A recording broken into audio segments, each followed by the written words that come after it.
మరొక breaking news చూస్తున్నాం. ఇవాళ ఆంధ్రప్రదేశ్ ముఖ్యమంత్రి చంద్రబాబు, ఉప ముఖ్యమంత్రి పవన్ కళ్యాణ్ ఢిల్లీ వెళ్లనున్నారు.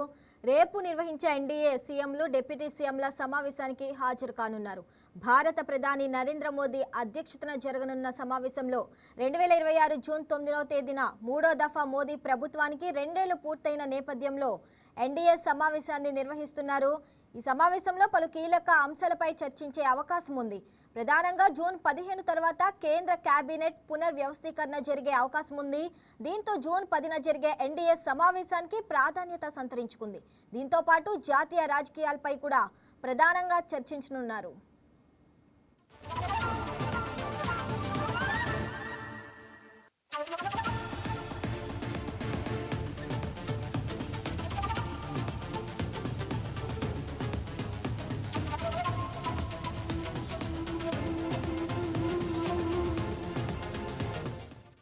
రైట్, ఇక దీనికి సంబంధించి మరింత సమాచారం మా ఎగ్జిక్యూటివ్ ఎడిటర్ శ్రీనివాస్ అందిస్తారు. శ్రీనివాస్, చెప్పండి. ఇక ఇవాళ సీఎం చంద్రబాబు అలాగే డిప్యూటీ సీఎం పవన్ కళ్యాణ్ అయితే ఢిల్లీ పర్యటనకు వెళ్ళనున్నారు. అసలు ప్రధాన ఎజెండా అంశాలు ఏమిటి? శ్రావణి, ఏదైతే మరికొద్ది సేపట్లో ఏపీ ముఖ్యమంత్రి చంద్రబాబు నాయుడు, డిప్యూటీ సీఎం పవన్ కళ్యాణ్ ఢిల్లీకి బయలుదేరబోతున్నారు. రేపు ఢిల్లీలో ప్రధాని మోడీ అధ్యక్షతన జరగబోతున్న సమావేశంలో, కీలక సమావేశంలో వీరిరువురు పాల్గొనబోతున్నారు. రేపటికి ప్రధాని మోడీగా మూడో టర్మ్, అదేవిధంగా మూడో టర్మ్ లో 2 ఏళ్ల పాలనను విజయవంతంగా పూర్తి చేసుకోవడం జరిగింది. సో ఇది ఒక రికార్డుగా చెప్పవచ్చు. భారతదేశ రాజకీయ చరిత్రలో కావచ్చు, భారతదేశ చరిత్రలో కావచ్చు, ఒక ప్రధానిగా ఇన్ని రోజులు పాలన చేయడం అనేది నిజంగానే ఒక రికార్డు. ఎందుకంటే గతంలో ఈ రికార్డు అప్పటి ప్రధాని నెహ్రూ మీద ఉండేది. 4,398 రోజులు ఆనాడు ప్రధానిగా నెహ్రూ పాలించడం జరిగింది. ఇప్పుడు తాజాగా రేపటికి ప్రధాని మోడీ 4,399 రోజులు పూర్తి చేసుకోవడం జరుగుతుంది. అంటే ఈ రోజు నుంచి క్యాల్కులేట్ చేసుకుంటే మరి టర్మ్ అంతా కూడా ప్రధాని మోడీ ఉండబోతున్నారు, ప్రధానిగా మోడీ. సో ఇది ఒక అరుదైన రికార్డు అని చెప్పొచ్చు. సో ఈ నేపథ్యంలోనే మోడీ విజయవంతమైన పాలన మూడో టర్మ్ లో కొనసాగుతున్న నేపథ్యంలోనే ఈ కీలక సమావేశం జరగబోతుంది. ఈ కీలక సమావేశంలో పలు కీలక అంశాల మీద కూడా చర్చ జరగబోతుంది. అయితే ముందుగా ఈ సమావేశానికి సంబంధించి, మోదీ విజయవంతమైన పాలనకు సంబంధించి మన ముఖ్యమంత్రి చంద్రబాబు నాయుడు ఒక ప్రతిపాదన చేయబోతున్నారు, ఒక తీర్మానం ప్రవేశపెట్టబోతున్నారు. ఆ తీర్మానానికి మొత్తం ఎన్డీఏ సభ్యులు, ఎవరైతే ఎన్డీఏ ముఖ్యమంత్రులు కావచ్చు, ఉప ముఖ్యమంత్రులు కావచ్చు, ఎవరైతే హాజరవుతున్నారో వాళ్ళంతా కూడా చంద్రబాబు నాయుడు ప్రవేశపెట్టే ఈ తీర్మానాన్ని బలపరచబోతున్నారు. ప్రధానంగా సుదీర్ఘకాలం ఒక ప్రధానిగా ఒక అరుదైన మైలురాయిని దాటారని చెప్పొచ్చు. ఇది దేశ చరిత్రలోనే ఎవరికి దక్కని ఒక అరుదైన ఘట్టంగా కూడా మనం భావించాలి. సో మోడీ ప్రవేశపెట్టే పాలనకు సంబంధించి ఏవైతే కీలక నిర్ణయాలు జరిగాయో, అనేక అంశాల మీద పలు కీలక నిర్ణయాలు మోడీ తన పాలనలో 12 ఏళ్ల పాలనలో చూపించడం జరిగింది. అందులో ఆర్టికల్ 367 కావచ్చు, జమ్మూ కాశ్మీర్ విషయంలో, అదేవిధంగా ముస్లింలకు సంబంధించి తలాక్ విషయంలో కావచ్చు, అదేవిధంగా పాకిస్తాన్లకి చొరబడి అక్కడ ఉన్న తీవ్రవాద శిబిరాలను మట్టపెట్టడం కావచ్చు, అదేవిధంగా దేశంలో పలు కీలక నిర్ణయాలు తీసుకోవడంలో కావచ్చు, అదేవిధంగా కొన్ని విమర్శలు కూడా మోడీ పాలన మీద రావడం జరిగింది. సో ఏదేమైనప్పటికీ కూడా 12 ఏళ్ల పాటు విజయవంతంగా తన పాలన పూర్తి చేయడంతో ఈ అంశాలకు సంబంధించి ఎన్డీఏ ముఖ్యమంత్రులు, అదేవిధంగా బీజేపీ ముఖ్యమంత్రులు, ఉప ముఖ్యమంత్రులు కూడా ఈ సమావేశంలో పాల్గొని ఈ 12 ఏళ్ల పాలనలో చేపట్టిన అభివృద్ధి కార్యక్రమాల మీద చర్చించబోతున్నారు. అదేవిధంగా భవిష్యత్తులో ఏవైతే తీసుకోబోతున్నారో నిర్ణయాలు, వాటి మీద కూడా చర్చించబోతున్నారు. ఇక మరోవైపు చూసుకుంటే కనుక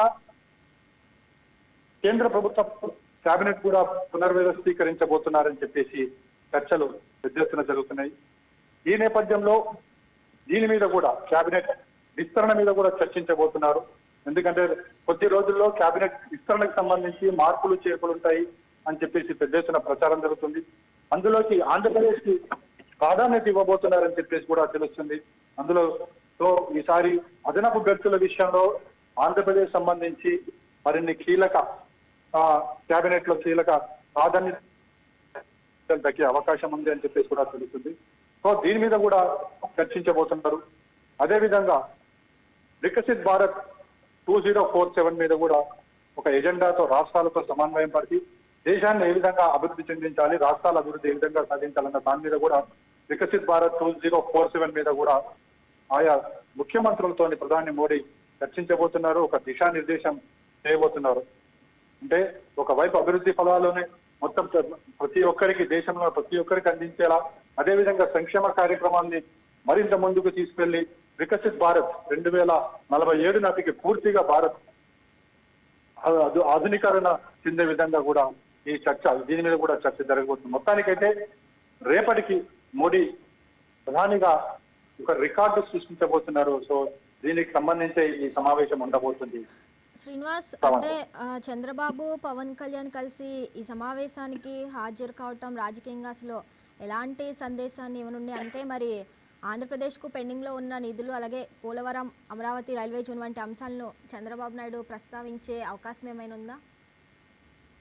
అంటే ఒకటి, మనం ఇది రేపు ప్రధానిగా మోడీ 3 టర్మ్స్ గెలవడము, అదేవిధంగా 12 ఏళ్లు పూర్తి చేసుకున్న రికార్డు స్థాయిలో తన పాలన ముందు కొనసాగించిన నేపథ్యంలోనే ఈ సమావేశం జరగబోతుంది.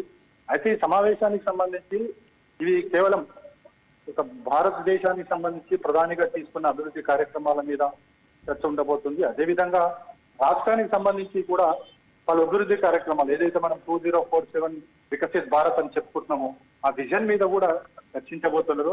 ఆ విజన్ లో భాగంగా ఆంధ్రప్రదేశ్ సంబంధించి పలు కీలక అంశాలు కూడా చర్చకు రాబోతున్నాయి.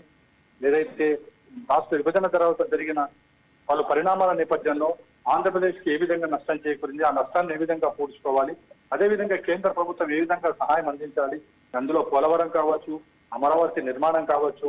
సో ఇవన్నిటి మీద కూడా చర్చకు వచ్చే అవకాశాలు సహజంగానే ఉంటాయి. సో వాటి మీద కూడా చర్చిస్తారు.